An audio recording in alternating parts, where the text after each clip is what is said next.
High guys, welcome to my channel Shreshtha's কিচেনে। আজকে তোমাদের কাছে আমি একটা জিনিসের জন্য সরি বলছি, কারণ হচ্ছে হঠাৎ করেই দেখতে পাচ্ছি আমার যে নবদ্বীপ বা মায়াপুরের ছোটোখাটো ব্লগটা ছিল সেটা এই সপ্তাহে তোমাদের জন্য নিয়ে আসার কথা ছিল, কিন্তু জানি না কিভাবে ডিলিট হয়ে গেছে ফুটেজগুলো।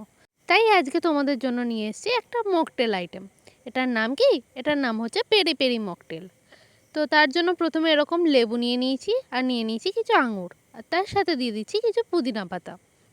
তো এটাকে এবার ভালো করে স্ম্যাশ করে নেব, খুব ভালো করে স্ম্যাশ করব যাতে পুদিনা পাতার কালারটা আর আঙুরের যে ফ্লেভারটা খুব সুন্দরভাবে চলে আসে, আর লেবুর যে সাওয়ারনেস বা টক ভাব সেটাও যেন খুব সুন্দরভাবে একসাথে হয়ে যায়। এটাকে ক্রাশ করা হয়ে গেলে আমি একটা জিনিস করব, সেটা হচ্ছে কি ওপর দিয়ে এরকম একটা গ্লাস দিয়ে বেশ ভালো করে এরকম করে শেক করে নেব। ওটা শেক করা হয়ে গেছে, তারপরে এরকম একটা কৌটো নিয়ে নিচ্ছি। তোমাদের কাছে যদি কাচের গ্লাস থাকে বা এরকম কাচের জার থাকে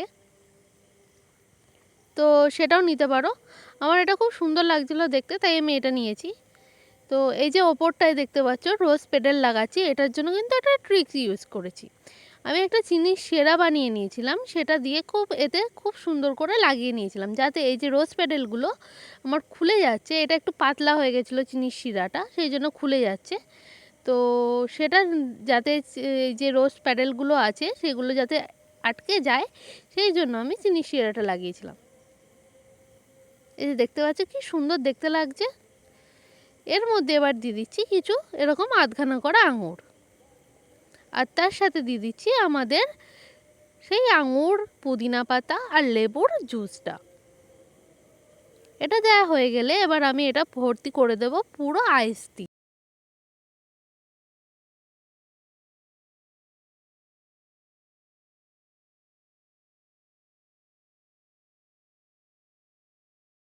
বরফগুলো সব দেয়া হয়ে গেলে ওপর দিয়ে দিচ্ছি চিনি আর নুনের একটা শরবত। এটাকে প্রায় অর্ধেক অবধি আমি ভর্তি করে দেবো।